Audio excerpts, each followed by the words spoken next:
أعوذ بالله من الشيطان الرجيم. بسم الله الرحمن الرحيم. السلام عليكم ورحمة الله وبركاته. الفاتحة. أعوذ بالله من الشيطان الرجيم. بسم الله الرحمن الرحيم. الحمد لله رب العالمين الرحمن الرحيم مالك يوم الدين. إياك نعبد وإياك نستعين. اهدنا الصراط المستقيم صراط الذين أنعمت عليهم غير المغضوب عليهم ولا الضالين. اللهم صل على سيدنا محمد وعلى آل سيدنا محمد.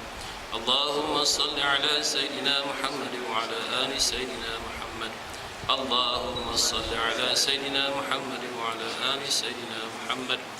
اللهم صل على سيدنا محمد وعلى آل سيدنا محمد. اللهم صل على سيدنا محمد وعلى آل سيدنا محمد. اللهم صل على سيدنا محمد وعلى آل سيدنا محمد. اللهم صل على سيدنا محمد وعلى آل سيدنا محمد. اللهم صل على سيدنا محمد وعلى آل سيدنا محمد. اللهم صل على سيدنا محمد وعلى آل سيدنا محمد.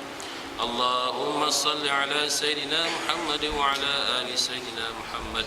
اللهم صل على سيدنا محمد. يا ربي صل عليه وسلم. الحمد لله رب العالمين الذي أرسل رسوله بالهدى ودين الحق ليظهره على الدين كله ولو كره المشركون. أشهد أن لا إله إلا الله وحده لا شريك له وأشهد أن محمدا عبده ورسوله. سبحانك لا علم لنا إلا ما علمتنا إنك أنت العليم الحكيم. اللهم رب اشرح لي صدري ويسر لي أمري واحلل عقدة من لساني يفقه قولي يا ذا الجلال والإكرام. Alhamdulillah, syukur pada Allah Subhanahu wa taala. Allah berikan kepada kita kesempatan. Allah bagi kepada kita kesihatan, satu nikmat yang sangat besar. Badan kita sihat sehingga kita boleh melaksanakan amal-amal ibadah. Allah bagi umur kita panjang untuk kita melaksanakan amal ibadah. Ada yang Allah stopkan umur dia sampai dekat ni je. Sebab tu bila kita dah mati, dah tak ada apa ibadah lagi dah. Ni sementara hidup je ni ibadah. Dah mati tak ada apa nak ibadah lagi dah. Dah masuk dalam kubur, tak payah semayang, tak payah mengaji, tak payah datang dengan kuliah, tak payah puasa, tak payah apa dah. Sebab tu ada orang bila dah mati baru sibuk. Bila dah mati barulah yang hak tinggal di dunia sibuk. Ayah dah meninggal dunia, anak baru sibuk.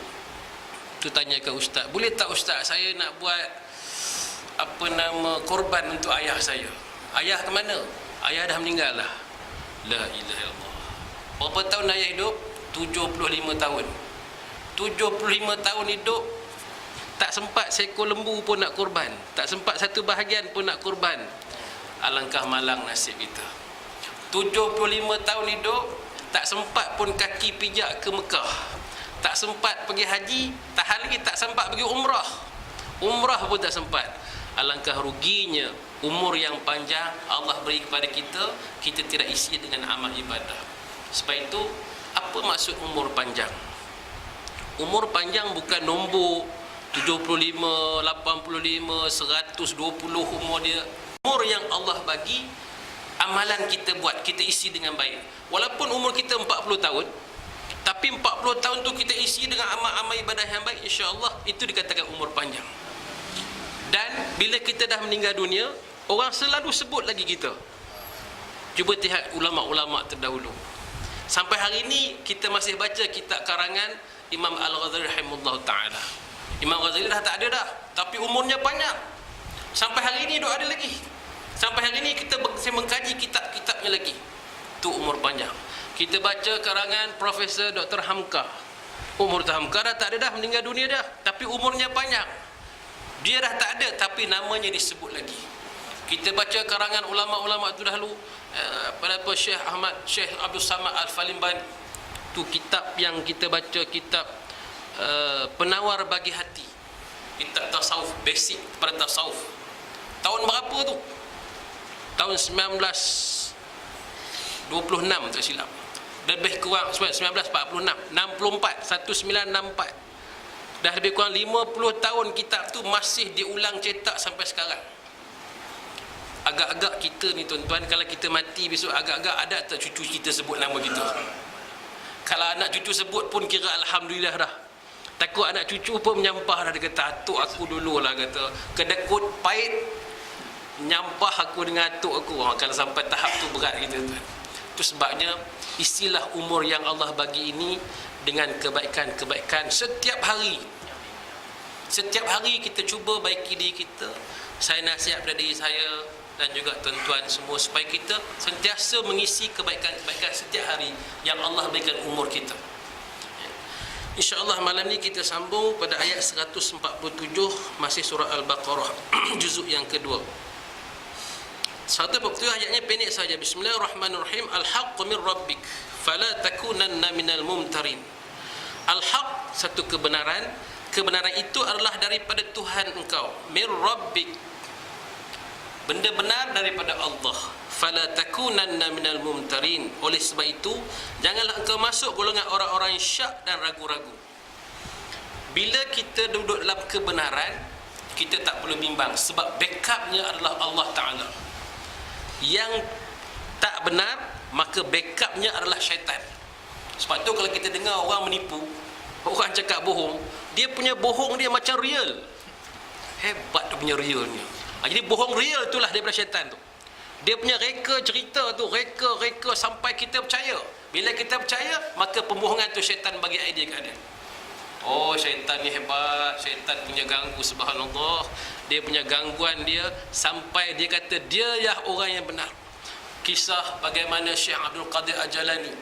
Satu hari Syekh Abdul Qadir Al-Jalani sedang ibadah di tengah malam yang dalam keadaan gelap. Sedang khusyuk beribadah, membesarkan Allah Ta'ala, mengagungkan Allah Ta'ala.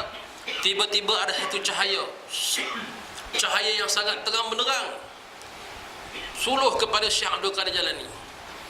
Cahaya itu berkata, wahai Syekh Abdul Qadir Al-Jalani, pada hari ini telah sempurna dah amal ibadah kau. Kau dah jamin dah masuk syurga. Jadi kau dah boleh berhenti ibadah dah. Masya Allah. Dia datang kepada Syekh Abdul Qadir Jalani. Apa kata Syekh Abdul Qadir Jalani? Dia ambil selipar dia baling cahaya itu. Nyah kau syaitan daripada sini. Sebab dia kenal cahaya itu adalah syaitan yang datang. Kalau datang kat kita cahaya tu, wahai Qadir, hari ni dah sempurna dah ibadah kau. Kita letu juga berhenti sembahyang. Sebab rasa dah sempurna dah hebat dah. Sebab cahaya tu bagi tahu kau dah dijamin syurga dah. Allah, tuan-tuan, tak ada ibadah kalau kata boleh berhenti sembahyang. Rasulullah dulu orang pertama berhenti sembahyang. Sebab tu kalau orang duk ajar-ajar benda yang aku sekarang sembahyang pakai niat saja, tak payah ni, dia mula dah benda-benda sesat masuk kepala otak. Pernah dengar tak orang sembahyang duduk dalam kereta dah sembahyang siap dah? Mana dapat dia belajar ni pun tak tahu. Dapat mana? Yang sesat ni cukup suka orang ikut.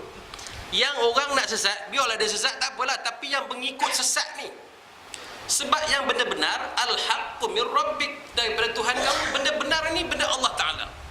Sebab tu bila kita bercakap benda benar, kata Nabi SAW, qulil haq walau kana murra. Katakan yang benar walaupun dia itu pahit.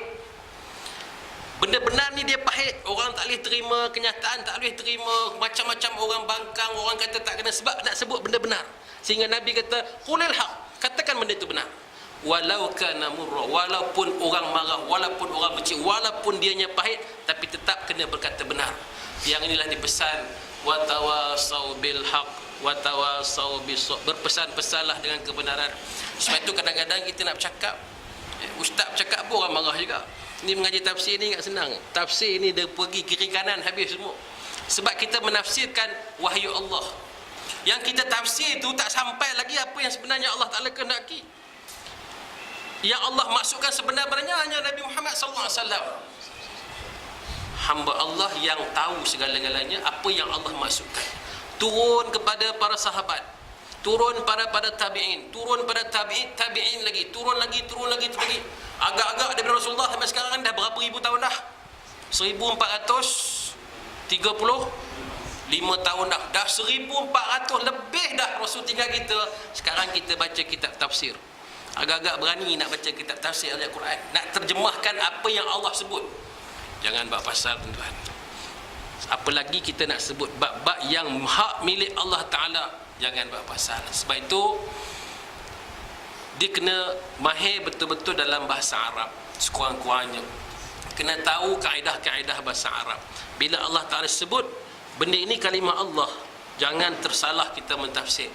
Yang kita baca tu Quran dan tafsir itu, Quran dan terjemahan tu terjemahan, dia bukan tafsir, dia menterjemahkan ayat-ayat sahaja. Yang kita baca huraian-huraian ni, ini huraian-huraian dia, dia ada syarah dia. Kalau hadis, dia ada syarah hadis dia. Lepas tu yang ni yang orang jadi salah faham. Kalau kita baca Quran terus ambil makna dia dan terus dia apply dalam hidup dia, tak betul lagi. Sebab dalam Quran tu ada ayat yang muhkamat, ada ayat mutasyabihat, ada ayat yang dia kena terjemah di sebalik apa yang dimaksudkan. Kadang-kadang kata-kata tu Allah sindir, bukan Allah kata begitu, sindiran daripada maksud sebalik itu. Maka kita kena ada ulama yang menterjemahkan. Itu dalam tafsir disebut mufassirin. Mufassirin ahli tafsir. Kalau hadis disebut dengan muhaddithin, ahli hadis. Orang-orang yang pakar dalam bidang hadis, tu yang dia boleh menyebutkan. Jadi kita ni ambil ilmu dia, kita kongsi. Ayat ini menegaskan kepada orang-orang yang telah menerima kebenaran, janganlah hendaknya merasa ragu-ragu lagi. Yang juga dimaksudkan tiap-tiap yang mengerjakan pekerjaan-pekerjaan yang hak, pekerjaan-pekerjaan yang benar di atas dasar kebenaran dan mengikut peraturan serta undang-undang yang diredai oleh Allah, hendaklah dilaksanakan. Jangan was-was, jangan takut, jangan ragu-ragu, jangan bimbang dan sebagainya, kerana Tuhan melarang yang demikian. Sekarang ni akhir zaman ni dia terbalik. Buat yang benar jadi takut, buat yang batil jadi berani. Orang buat benda salah terang-terang.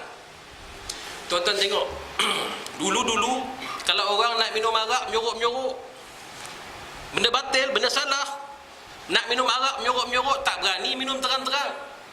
Tapi orang sekarang minum arak terang-terang. Arak dijual terang-terang. Di kedai runcit ada, di kedai 7-Eleven ada, terang-terang ada. Nak menyorok apa lagi dah? Sebab orang boleh beli tin arak, duduk tepi-tepi bus stop minum pun ada. Saya diberitahu tu berapa orang. Dia kata, Allah, ada kawan-kawan yang balik daripada kilang petang-petang kerja, singgah beli arak. Arak, innamal khamru wal maisiru, yang terang-terang haram, dosanya bukan peringkat dosa kecil, dosanya dosa besar. Arak peringkat dosa besar, tapi dah dia rasa macam tak ada apa-apa. Alah, biasalah. Budak-budak sekarang mabuk, alah, biasalah. Mabuk biasa. Beberapa hari lepas keluar dalam surat khabar Metro, tajuk muka depan, gadis terbang malam, apa ke tajuk dia? Saya tengok tajuk dia. Anak-anak gadis yang umur 15 tahun, 16 tahun, cuti sekolah ni, goreng duduk rumah, maka pergi duduk di klub, night club malam-malam. Sengaja saja dapat kawan-kawan, ada orang datang belanja minum arak, itu biasa katanya. Arak dah jadi perkara biasa. Ni saudara, kita sedang berhadapan dengan perkara yang mungkar. Adakah berani kita nak melarang perkara ini? Macam mana kita nak berhadapan keadaan yang kita benar? Kita benar dalam keadaan yang hak, benda ni haram, tapi diterang-terangkan oleh benda yang mungkar. Pergi tengok. Di kedai arak ni tak susah, dia tak payah, dia bil elektrik mungkin murah sebab duduk dalam gelap.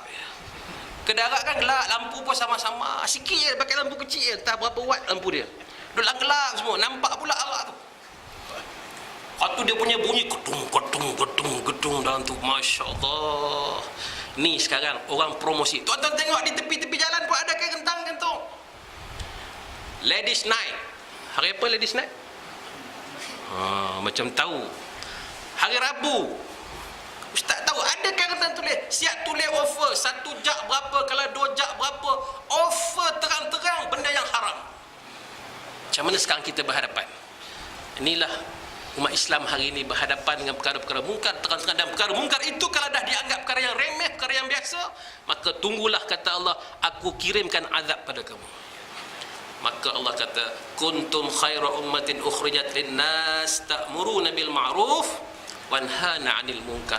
Kena ada segolongan manusia. Kamu kata Allah sebagai satu umat yang terbaik aku utuskan.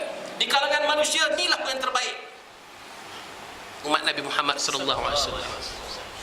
Ta'muruna bil ma'ruf, kena suruh buat yang baik, wanha 'anil munkar, kena cegah kemungkaran.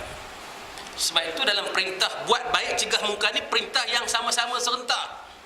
Kita tak boleh buat baik tapi mungkar tak cegah, tak jadi juga. Buat baik kita seorang-seorang, tapi cegah mungkar siapa nak buat? Nak cegah mungkar, masya-Allah. Tu Jabatan Agama Islam pergi tunggu depan kedai nombor ekor. Siapa beli ekor dia tengok. Ada pegawai-pegawai tunggu depan tu. Tersilap tunggu dekat area camp tentera. Kawan tu dengan rambut cambul depan, beli nombor ekor. Keluar-keluar, pop, dia pegang tangan tu. Pegang tangan belah ni, siku dia naik. Kena rimbuk lah. Kena siku pengajar bahasa Islam tu.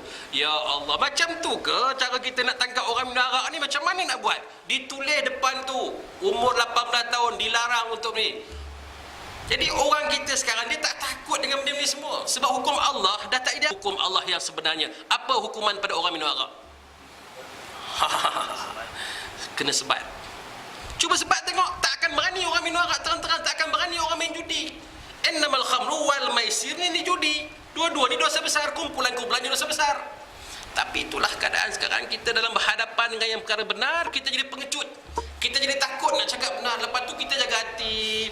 Nanti orang ni rasa apa, nanti kita tak bolehlah. Kita dalam keadaan masyarakat majmuk ni, kita kena jaga hati masing-masing. Jaga hati apa? Islam siapa nak jaga? Islam siapa nak jaga sekarang? Sebab itu Allah kata, kalau kamu tolong agama Allah, aku tolong kamu. Itu janji Allah. Tolonglah agama Allah. Tuan-tuan kena buat sama-sama. Kena ada sama-sama. Kalau kawasan taman kita ini dah mula muncul kedai judi, kena protes. Persatuan penduduk kena cepat protes. Kami tak nak judi kawasan kami. InsyaAllah protes itu dengar. Kena buat. Kalau ada kedai arak, kena protes. Kami tak nak. Itu kat tempat saya. Next satu kedai judi. Jadi dia orang jumpa saya, ustaz ni macam mana ustaz kedai judi? Bila kedai judi ada jam jalan. Hari Khamis, hari apa lagi orang tengok nombor? Orang nombor. Hari apa orang tengok nombor? Ahad Ahad. Jam jalan. Bila jam jalan, orang dah jadi kelang kabut dah situ. Datang jumpa saya, dia kata, ustaz macam mana kita nak buat? Macam mana nak buat? Ustaz boleh bercakap je. Ustaz no power. Ustaz boleh bercakap halal haram je. Ustaz tak ada power. Yang ada power, insya-Allah semua buat, Persatuan Penduduk boleh buat. Kami tak nak, maka kami protes. InsyaAllah hantar kepada tempat yang berkenaan, akan dihapuskan. Kena bertindaklah benda haram, benda mungkar. Di taman-taman perumahan ada anak-anak gadis yang kita tengok keluar masuk lelaki rumah dia. Cepat kita kena ambil tindakan. Sebab ni depan mata, benda yang terang-terang depan mata. Al-haqqu min rabbik. Yakinlah kalau kita benar, tapi di belakangnya Allah Ta'ala akan menjaga kita. Tapi dalam bertindak benar ni, ni kadang-kadang kita jadi orang yang terlalu lebih pula. Kami benar, ya memang benar, tapi cara bertindak kena ada method, kena ada kaedah. Jangan serbu gitu je. Serbu gitu je. Macam kata hukum orang mencuri menurut syarak apa? Potong tangan. Jadi ada orang mencuri kat taman ni. Macam mana kita nak buat? Kita bawa barang satu, aku tak kira. Orang pencuri kena potong tangan. Ambil tangan ni kita potong turun. Jangan. Ni bukan kerja kita. Kerja melaksanakan perintah Allah Ta'ala ni kerja pemerintah. Hak pemerintah. Jangan kita cuma boleh melaporkan. Kita bagi tak suka, tangan pergi pandai-pandai pula kita hukum. Tengok bak yang mana? Bak rumah anak dara, orang keluar masuk bujang. Ni kita boleh ambil tindakan. Jangan pergi pukul pula budak tu.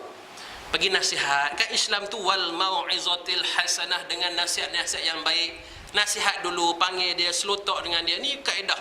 Sebab tu kaedah-kaedah ni kena bijak. Jangan ambil serbu. Memang benar, tapi untuk bertindak benar-benar kena ada kaedah. Kalau tak buat kaedah, kita akan berhadapan dengan benda yang bermasalah lagi selepas itu.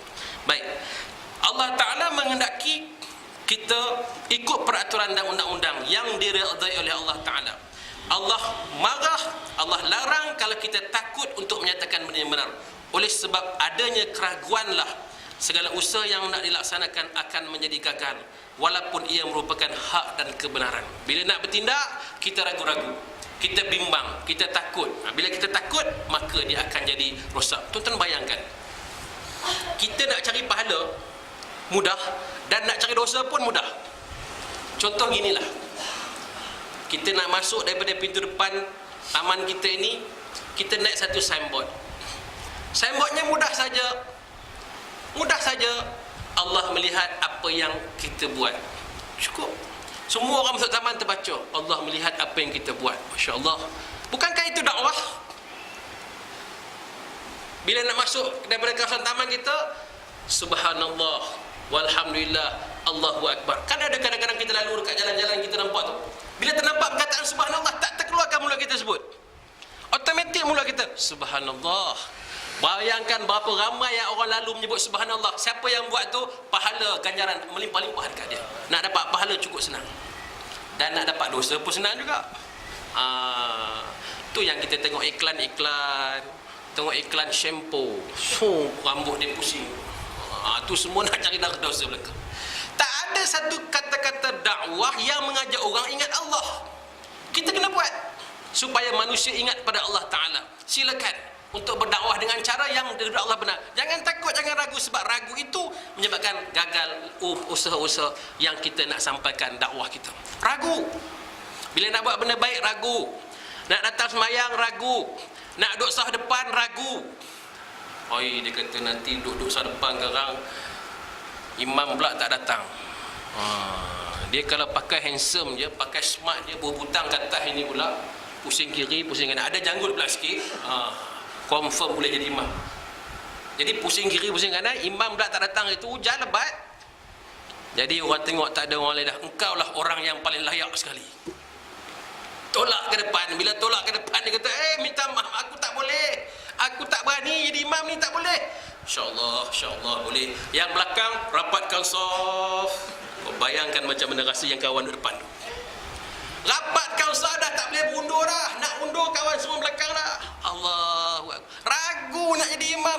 Come on orang lelaki-lelaki, boleh jadi imam siapa-siapa pun. Kena boleh lah. Anytime boleh, tak ada masalah punya. Tak ada imam satu, ada imam dua, tak ada imam dua, imam tiga, tak ada imam tiga, imam empat, imam lima, sampai imam 16 pun ada. 16 orang imam ada. Semua boleh jadi imam. Ini baru hebat orang lelaki-lelaki. Dia kata, saya ustaz bukan tak boleh, dia kata. Duduk depan, bila orang dah rapatkan saf, mau tak mau, terpaksa juga. Allahu Akbar. Dia punya takbiratul ihram macam duduk Mekah 10 tahun. Dia punya idghamnya komplit. Allahu Akbar. Mantap. Lama senyap tak bunyi-bunyi ni. Apa hal ni? Makmum dah tunggu dah. Fatihah dia punya iftitah dia kami banyak. Lama dia pusing ke belakang. Kan aku kata aku tak boleh, dia kata. Allah. Rupanya pakai yang nampak kemas, rupanya tak berani. Ragu ni, takkan tak boleh dia baca Fatihah. Semayang seorang tu juga bacanya sama je. Saya bukan tak boleh di imam ustaz, tapi batang doa tu saya tak berani. Doa yang Fatihah daripada atas bawah, rukuk sujud semua terang, tapi nak doa tu saya tak berapa confident. Apa susah? Baca dia doa makan, Allahumma barik lana fima razaqtana wa qina adzabannar. Yang tu je dah hafal. La ilaha illallah. Tuan-tuan, kena upgrade. Ni al-haqqu min rabbik. Orang lelaki-lelaki, Allah sebutkan al-rijal qawwamun 'alan nisa. Laki-laki pemimpin. Pemimpin pada kaum wanita. Mai bayangkan laki-laki suami tak mampu jadi imam dekat isteri dan anak-anak di rumah. Ya Allah, sedihnya. Padahal kita orang benar. Laki-laki kena jadi pemimpin dalam rumah, tak berani jadi pemimpin. Jadi imam sembahyang tak berani. Habis bila masuk ke sembahyang, seorang sana, sembahyang masing-masing senyap. Tak bunyi dalam rumah. Sembahyang, tapi sembahyang masing-masing. Mana abah? Abah tak berani sebab mak lebih pandai, dia punya mak lebih mahir dalam ilmu tajwid. Habis macam mana? Kami kadang-kadang mak imam, abah duduk belakang.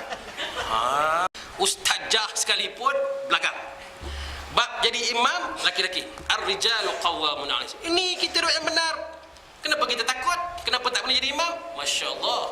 Sebab itu kena upgrade. Tak tahu, belajar. Kita ada masa.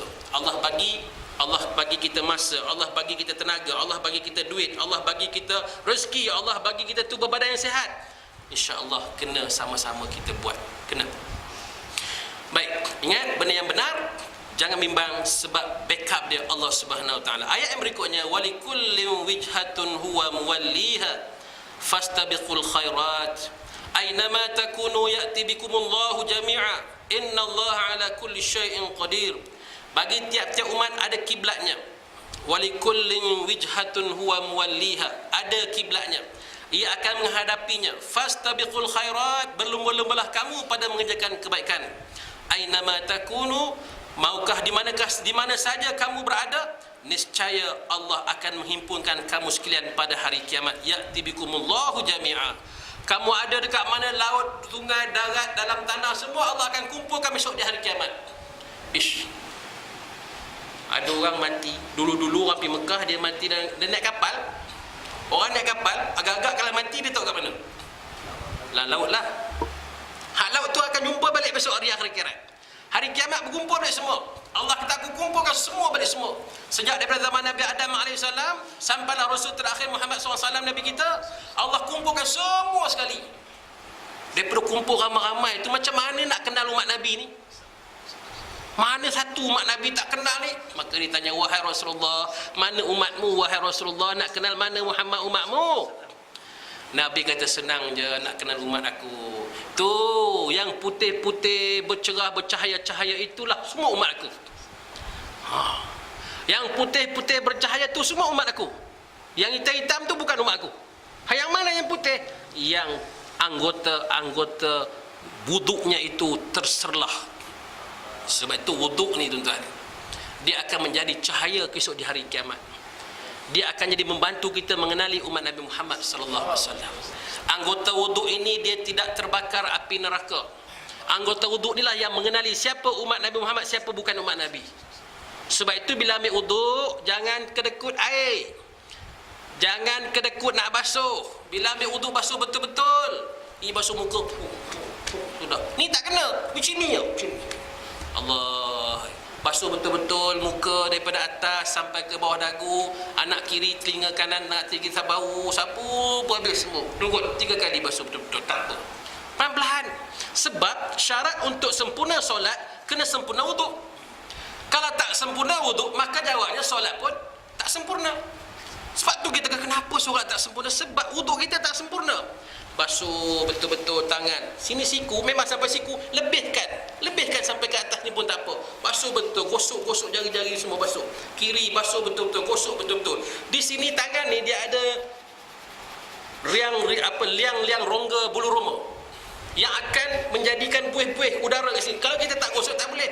Basuh tangan gini, pahit ulu ni tu. Tak cukup, dia kena gosok bagi sempurna basuh. Ni anggota yang menjadi cahaya di hari akhirat besok. Basuh kepala, sini boleh, sini boleh, sini boleh, mana boleh, basuh semua pun boleh, tak ada masalah. Apa susah, basuh semua, selesai masalah. Sini sikit sangat basuh, ada rambut dia panjang sampai sini, basuh kat rambut. Basuh rambut ke basuh kepala? Dia kena basuh rambut tu di atas kepala. Di sini mana-mana bahagian kepala. Anggota wuduk ada 4. Muka, tangan, kepala, kaki. Bila basuh kaki, sapu tu kaki sampai di atas betul-betul, sapu betul-betul. Jangan kerana nak sempurna dia punya wuduk tu, last sekali dia was-was. Dia was-was. Ni aku dah basuh ke belum ni? Rasa macam tak kena lagi muka ni. Imam dah start dah, waladdallin. Amin. Duduk basuh muka kat bawah tak selesai. Orang dah rokok dah tak selesai lagi. Dah rakaat ketiga nak habis bagi salam baru dah selesai. Dah biru muka dah. Kau ni apa hal? Nak bagi sempurna sampai wah-wah. Syaitan ganggu 2 tempat. Satu masa wuduk, yang kedua masa nak takbir. Muka tak kena lagi tu, basuh lagi. Bila basuh muka dah basuh lagi, syaitan kata, aku rasa macam tak kena lagi bawah dagu ni. Dagu pula. Dia duduk bisik seorang. Ni syaitan punya gangguan. Dia ganggu situ. Dah selesai wuduk nak sembahyang pula. Sembahyang pula dia ganggu lagi. Allah tak masuk. Allah bang bagi muka. Baru masuk. Kita punya usalli je bagi usalli usalli tak masuk. Masya-Allah. syaitan ganggu kat situ. Allahu Akbar, masukkan terus. Ni kena latihan insya-Allah boleh. Ini benda yang disebutkan bahawa walikullin wijhatun huwa muwalliha. Maka di mana saja kamu berada, nescaya Allah akan menghimpunkan kamu sekalian pada hari kiamat. Sesungguhnya Allah berkuasa di atas segala sesuatu. Ayat ini menyatakan bahawa tiap-tiap umat ada mempunyai kiblat, yakni syariat ataupun agama. Umat Nabi Daud ada syariat untuk umatnya. Umat Nabi Sulaiman ada syariat untuknya. Umat Nabi Zulkifli ada syariatnya. Umat Nabi Adam ada syariatnya. Umat Nabi Harun ada syariatnya. Umat Nabi Musa ada syariatnya. Sebab itu syariat-syariat ini dia berbeza-beza.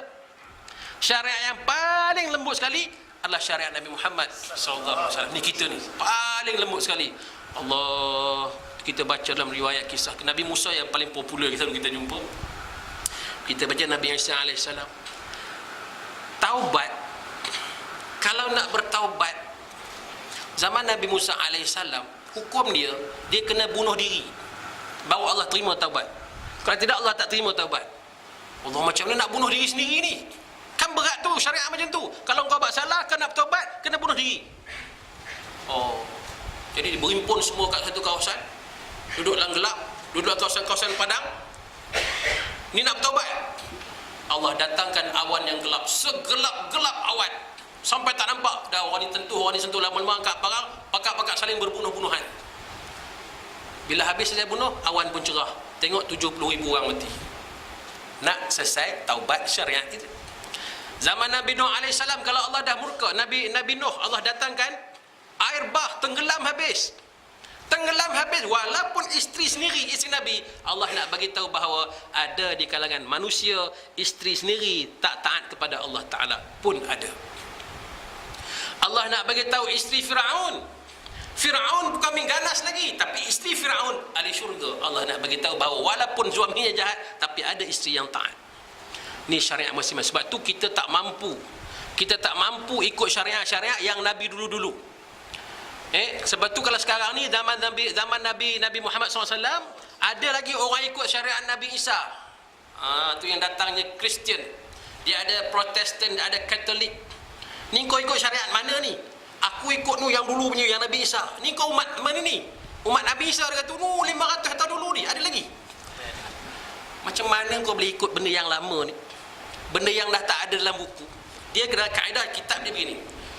Apa yang ada dalam kitab Taurat, mana-mana peraturan yang kitab Taurat yang masih boleh dipakai, maknanya ikut dia punya zaman, maka dia akan masukkan ke dalam Injil. Taurat, Zabur, Injil. Mana-mana yang dalam Injil yang masih dipakai, dimasukkan dalam Al-Quran. Jadi peraturan itu berubah sampailah Al-Quran. Sampai kepada Al-Quran, ini syariat yang terakhir, yang tak ada lagi dah lepas tu mana-mana. Ini yang terakhir, yang dia up to date sampai hari kiamat. Tak boleh rubah apa-apa lagi dah.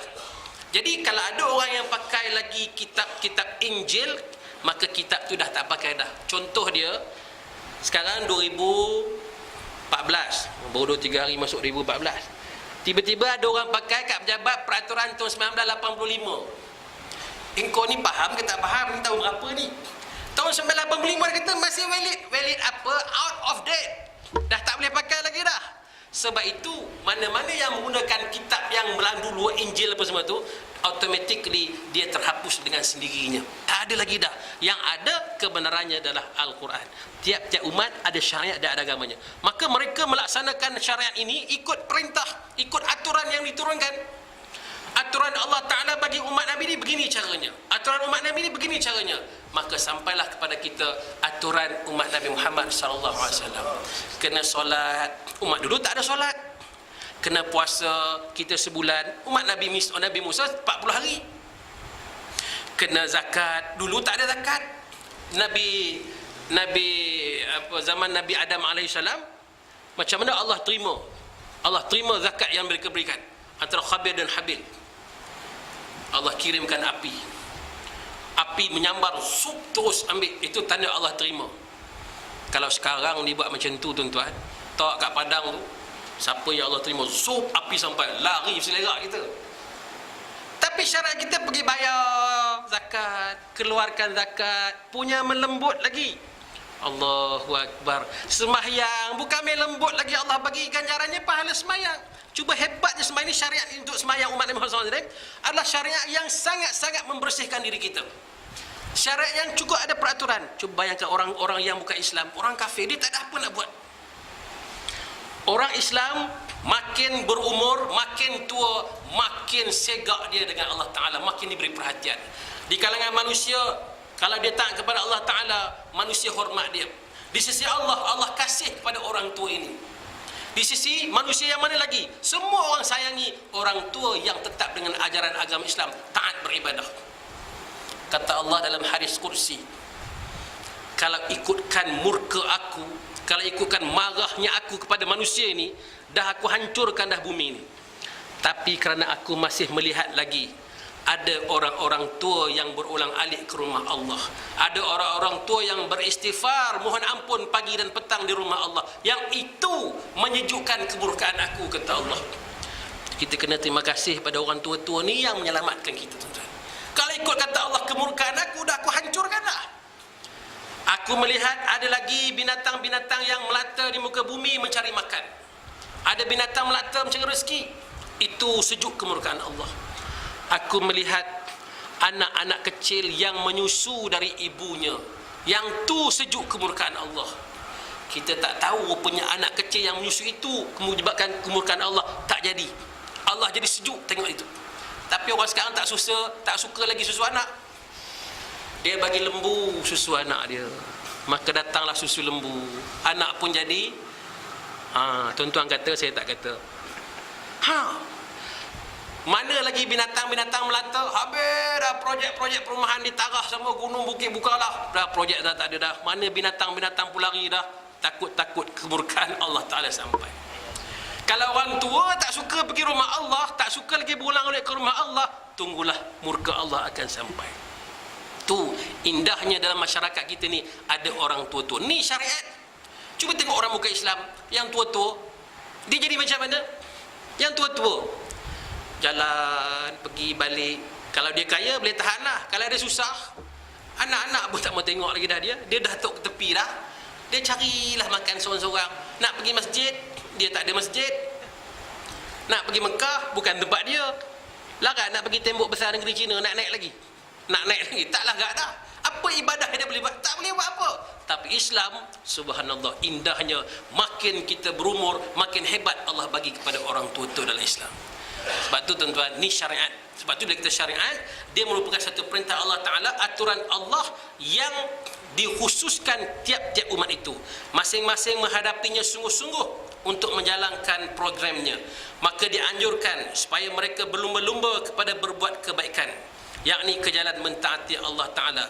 Suruhan berlumba-lumba di sini iaitu Allah memberi keutamaan yang besar terhadap orang-orang yang mula-mula sekali membuat usaha yang baik. Contoh, dalam kerja sehari-hari, siapa cepat dia dapat, siapa yang dahulu dia yang menang. Dalam ibadah ismayang, siapa yang menunaikan pada permulaan waktunya, dia akan dapati pahala waktu fadilat. Siapa yang lebih awal datang berjemaah, dia berhak berdiri di sehadapan. Ni perlumbaan disuruh, fastabiqul khairat, berlumba-lumba menuju kebaikan. Kita datang surau, kita datang semayang di masjid, kita tunggu dipanggil ataupun sebelum panggil dah sampai. Yang mana selalu kita amalkan? Tengok belum azan lagi tu. Bila belum azan kita tak pergi. Maknanya tak dipanggil, tak datang. Hari tu pula mikrofon rosak. Senyap. Tak ada zuhur ke hari ni? Hari tak ada zuhur, tak ada ke ni? Diorang semua tak semayang. Orang yang baik adalah sebelum azan dah sampai. Allah, ni kita ni orang tuan-tuan, termasuk saya juga. Kadang-kadang masbuk, terlambat saja sampai. Ya Allah, itu aku. Bila kita nak jadi fastabiqul khairat ni, berlumba-lumba ni yang disuruh berlumba-lumba buat kebajikan. Belum panggil aku dah sampai. Ini orang yang hebat. Kita dengan anak kita belum panggil dah mari depan kita. Allahu Akbar, hebatnya anak ni. Allah, ayah pandang pada anak ni, ini kan hamba Allah. Sebab itu dengan ibadah kita tunggu-tunggu. Ni Ramadan, kita dah berkira-kira dah, tak sabar-sabar menunggu Ramadan. Orang yang berlumba-lumba nak mencari keberkatan Ramadan, dah tahu dah tahun ni terlepas nak buat ibadah korban kerana modal tak cukup. Ni tahun nak bagi ni, tahun depan ni Sekarang dah bersedia dah tabungan dah isi duit dah sikit untuk berlumba-lumba buat kebajikan. Kena buat. Ni saya dengar di Kemboja, diorang sedang membina perigi. Tuan-tuan tahu diorang buat perigi. Orang Malaysia, ada satu syarikat di Malaysia ni, dia buat gali perigi di Kemboja. Dah lebih kurang 300 perigi dia orang gali untuk bantu orang-orang miskin di sana. Kita buat apa? Kita tak buat apa-apa pun. Kita tengok saja. Orang berlumba-lumba buat kebajikan, kita berlumba-lumba bagi alasan.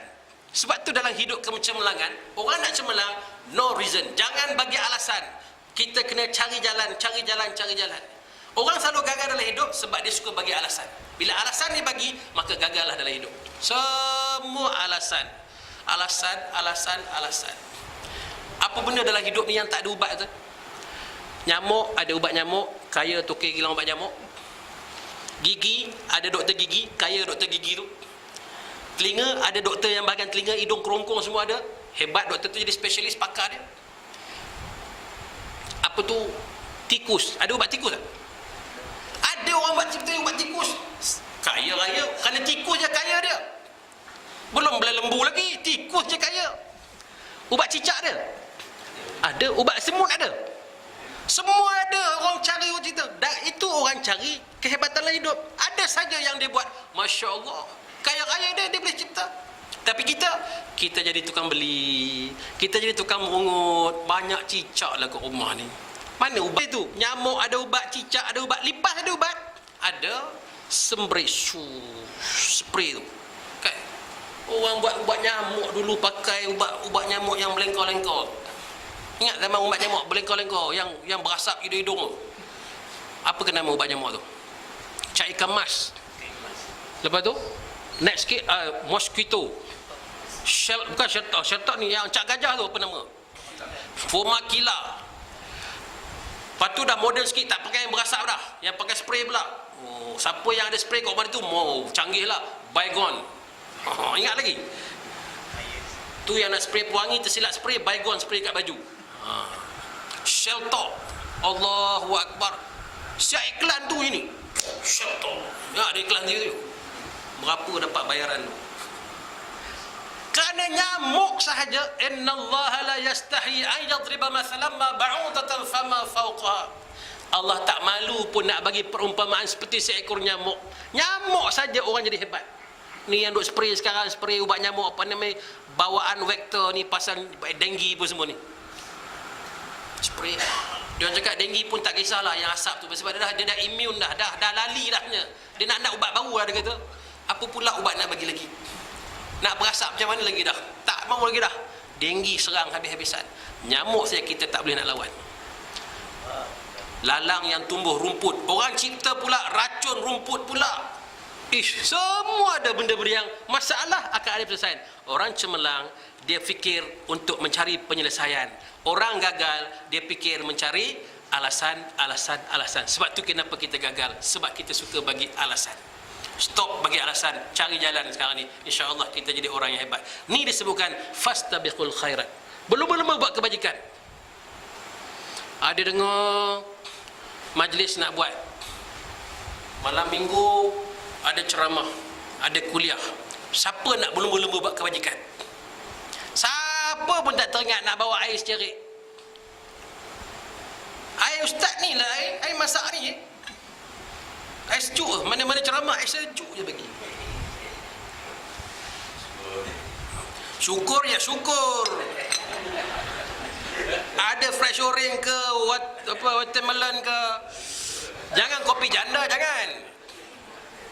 Tak, ni ceramah yang kena air masak, jangan buat pasal kan. Minggu depan dia bawa air orange kan, mampus. Ni kita buat kenduri lah. Fastabiqul khairat. Apa kita fikir? Bawa air secerik. Yang ni kata aku nak pergi pasar malam, nak pergi beli kuih-kuih, bawa pergi, kita makan. Fastabiqul khairat. Hari Jumaat teringat, hari Jumaat. Hari Jumaat kita hari ni apa nak sedekah? Pisang. Standar di pisang untuk masjid. Pisang. Dia ingat pisang murah, pisang sekarang dah mahal. Mahal sekarang pisang. Yang suka pisang itu monyet. Belilah anggur ke apple ke hantar masjid, kan kelas sikit kan. Orang Melayu bila nak upgrade tak tahulah kita ni.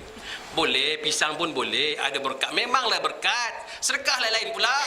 Kan, insya-Allah Islam tu jadi hebat. Kerana yang menghebatkan tu, kita berlumba-lumba untuk buat kebajikan. Masing-masing berfikir.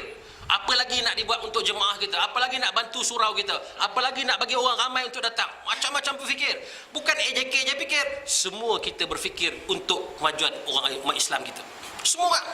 InsyaAllah, inilah fastabiqul khairat. Jangan fastabiqul maksiat. Berlumba-lumba buat maksiat. Ada konsert yang akan didanangkan di sini. Wah, kita pun tolong tampal poster sama-sama. Ni semua bahaya besar. Kita pula tukang tampal poster di mana-mana. Dapat SMS dekat kita pula forward dekat kawan-kawan. Ini semua nak cari. Sebab itu akhir zaman, orang buat dosa dengan jari-jari sahaja. Tak payah mulut, jari saja. Pucak, send. Dosa. Nak buat pahala pun dengan jari juga. Malam ni ada kuliah sahab datang insya-Allah. Tengok nak buat pahala dengan dosa. Sebab itu kalau kita berfikir fastabiqul khairat ni banyak jalan. Berlumba-lumbalah tuan-tuan. Insya-Allah macam-macam kita boleh buat sebelum Allah menjemput kita hadir ke sana besok. Bila sampai ke alam baqa habis tak ada apa lagi. Sebab itu kalau kita ada harta dalam bab fastabiqul khairat. Kalau kita ada harta ni dia duduk dengan kita sementara belum malaikat maut datang. Kalau malaikat maut dah datang, maka berpisahlah kita dengan harta. Takat tu je. Bila malaikat maut datang, dia bagi tahu, dia kata ada jiran meninggal. Ustaz, ada jiran sebelah saya, jiran sebelah kanan rumah saya meninggal. Bila? Baru tadi. Maknanya malaikat maut dah sampai sebelah rumah kau. Kena fikir gitulah. Bukan fikir jiran.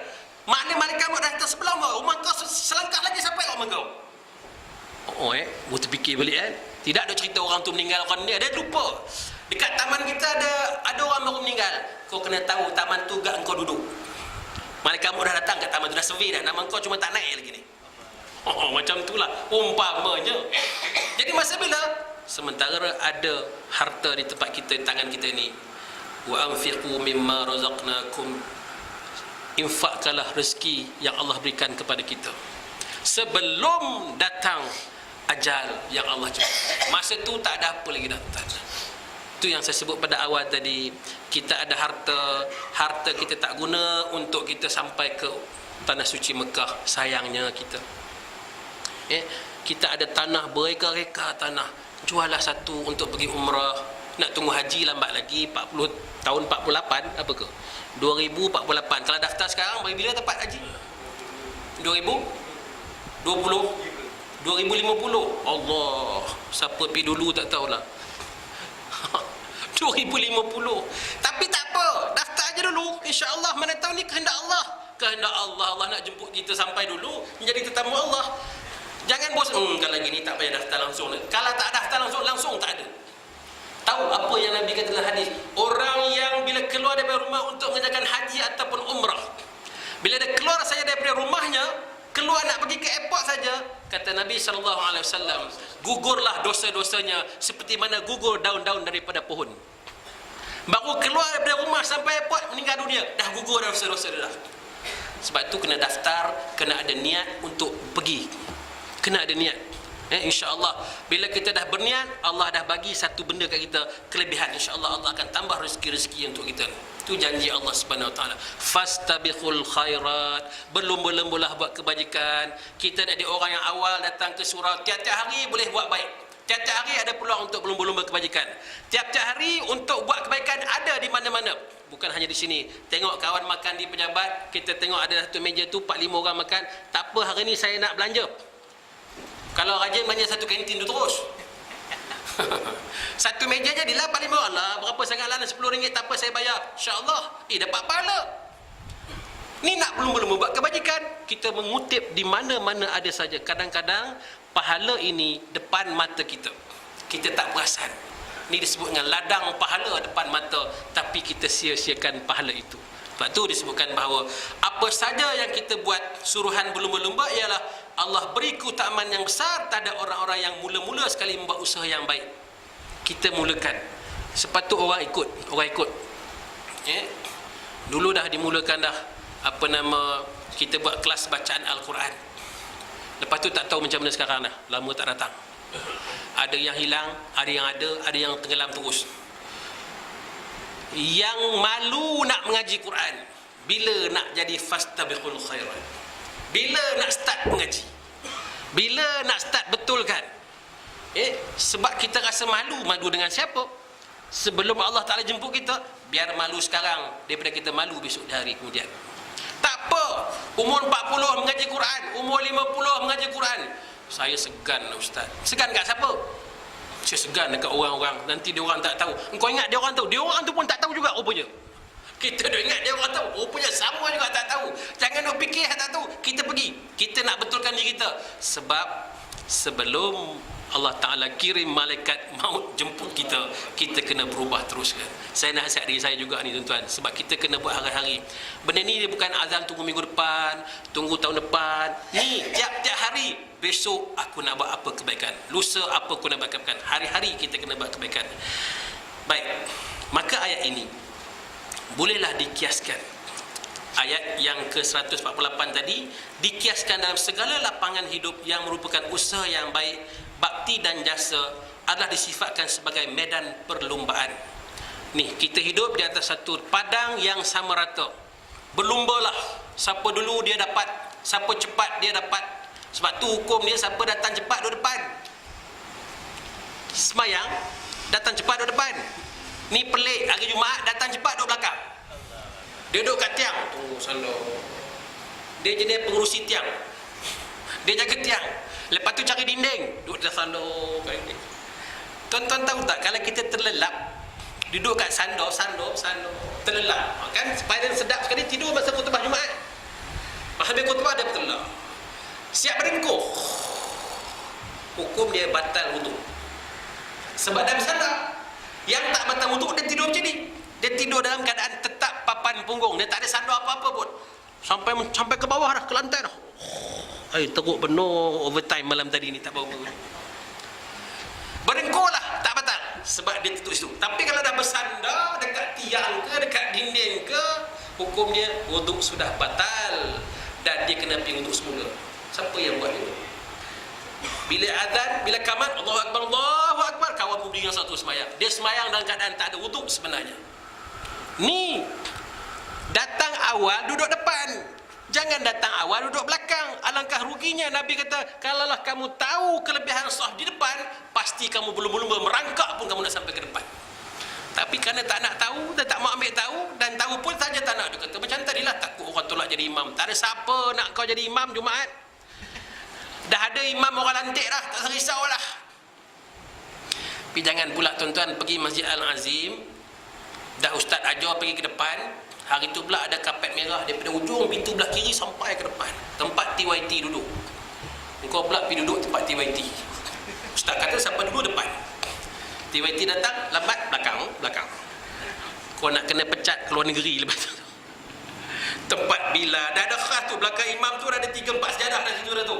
Yang berjubah-jubah khusus dah tu. Bila dua imam, dua ada pula TYT, ada menteri ke apa itu. Jangan pergi ambil tempat tu, ambil tempat lain. Tepi-tepi sana tu. Itu dah dikhaskan. Ni kelebihan sah depan. Sebab tu dalam Islam kata, siapa cepat dia dapat. Siapa dulu dia berhak untuk sah depan. Datang lambat, nak duduk depan. Masalah betul. Imam tengah khutbah ni, bukan tongkat ni. Dia berdiri betul-betul depan mimbar ni. Allah, semayang tak ke masjid. Kalaulah aku yang baca khutbah tu, aku tombak dah dengan kayu tu dah. Senang-senang.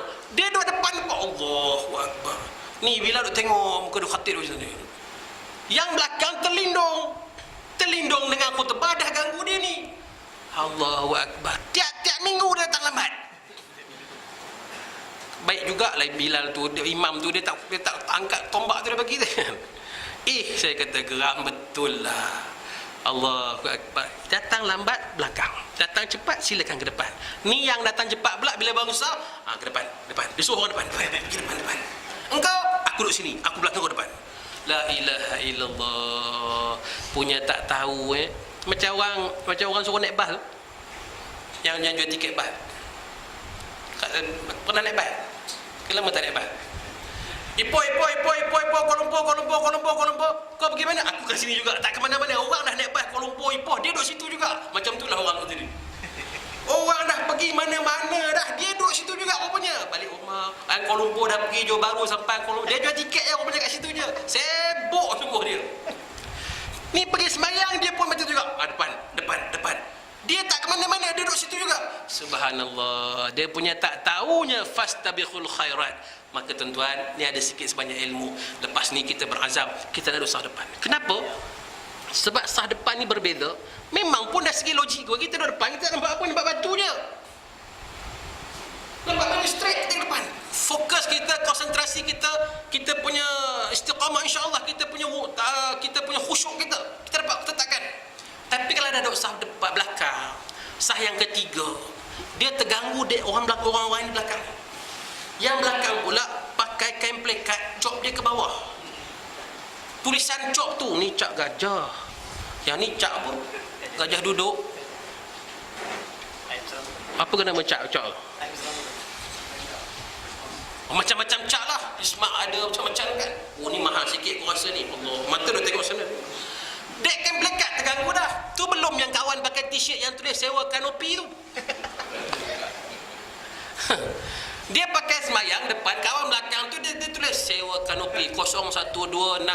Kami kawan ni pula yang duduk belakang tengah terfikir memang nak buat kenduri, tengah cari kanopi.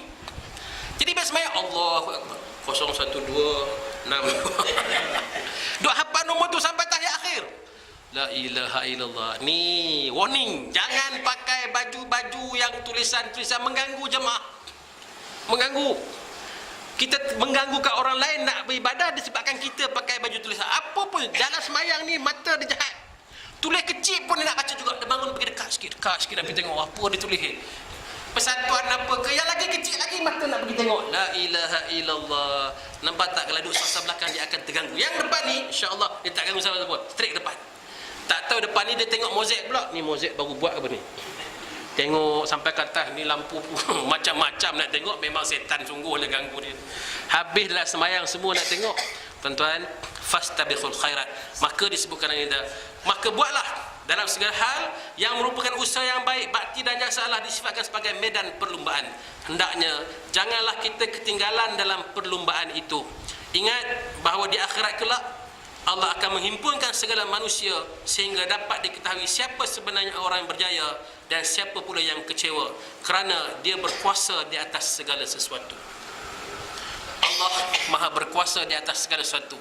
Ada orang yang kita tengok dia logik manusia ni, kalau kita tengok dia belajar pandai, tentu hidup dia senang. Dia dapat kelulusan baik, keluaran ada ijazah, tentu dia kaya. Tapi ada juga yang kita tengok tak belajar mana pun, sekolah pun tak lulus, tapi kaya raya hidup dia. Ada tak? Oh, itu Allah nak bagi tahu. Allah Maha berkuasa. Allah Maha berkuasa. Kita yang pandai menulis, yang tulis khat, tulis tangan cantik, fail. Hidup susah, biasa-biasa saja. Tapi kawan ni seorang ni, tanda tangan pun tak pandai, cop jari je dekat buku bank. Allah, duit beratus ribu dalam bank. Ada tak? Ada. Allah Maha berkuasa. Jangan kita pilih yang tu. Sebab kita ikut yang biasanya hukum alam. Kalau belajar pandai, sekolah betul-betul, insya-Allah kerja kau bagus, hidup kau senang. Ni sistem alam biasa. Tapi ada yang satu-satu Allah nak bagi, macam itulah berbawa kehendak Allah. Anak kita dah belajar, hantar tuition, hantar pergi macam-macam, semua dah buat elok-elok dah. Tapi gagal juga opennya. Yang anak jiran kita tu tak sekolah mana pun, Allah balik sekolah main, hara kita tengok. Tapi berjaya pula dalam PMR baru ni, 6A 2B dia dapat. Kita jadi megah, kita jadi pelik. Nak pelik apa? Kuasa Allah. Allah nak bagi tahu ini kehendak aku. Aku boleh buat apa saja supaya engkau bersyukur dengan nikmat aku. Sebab itu tuan-tuan, Islam ni ada dua. Kalau gagal, kalau berjaya kita syukur, kalau gagal kita sabar. 2S ni kena ingat. Ini hebat. Nabi kata, aku heran umat Islam ni, kita tengok hebat sangat umat Islam ini. Apa? Kalau dia dapat sesuatu nikmat, dia mensyukuri nikmat Allah Ta'ala. Kalau dia timpa satu musibah, dia bersabar dengan apa yang Allah Ta'ala beri. Subhanallah. Yang ni jadi pegangan pada umat Islam. Kita jangan melawan kehendak Allah Ta'ala. Kalau itu sudah ditakdirkan Allah begitu, begitulah hukum alam. Ini tuan-tuan sekalian, insya-Allah di ayat 147 hingga 148, mudah-mudahan kita faham bahawa ayat terakhir disebut innallaha ala kulli syai'in qadir. Sesungguhnya Allah berkuasa di atas segala sesuatu. Allah boleh bagi hujan, Allah boleh bagi panas. Jangan protes kalau hujan, jangan marah kalau panas. Itu kehendak Allah, bukan kehendak kita. Merungut pun tak boleh. Apalah hujan hari ni? Kau merungut, Allah bagi. Kau merungut, Allah bagi. Bila panas dah mengeluh telefon.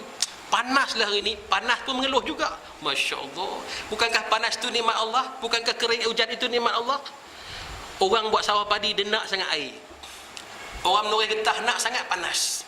Dia Allah tahu di mana bumi ini yang diperlukan hujan, di mana yang diperlukan panas. Itu semua kehendak Allah Ta'ala. Dan insya-Allah kita akan jumpa lagi pada pertemuan yang akan datang. Mudah-mudahan diberkati oleh Allah Subhanahu Wa Ta'ala, dan Allah berikan kepada kita ganjaran sebagai seorang umat Nabi Muhammad SAW yang sentiasa berlumba-lumba untuk buat kebajikan. Rabbana zalamna anfusana wa illam taghfir lana wa tarhamna lanakunanna minal khasirin. Allahumma arinal haqqa haqqan warzuqna ittinabah وارنا الباطل باطلا وارزقنا اجتنابه. ربنا هب لنا من ازواجنا وذريتنا قرة اعين واجعلنا للمتقين اماما.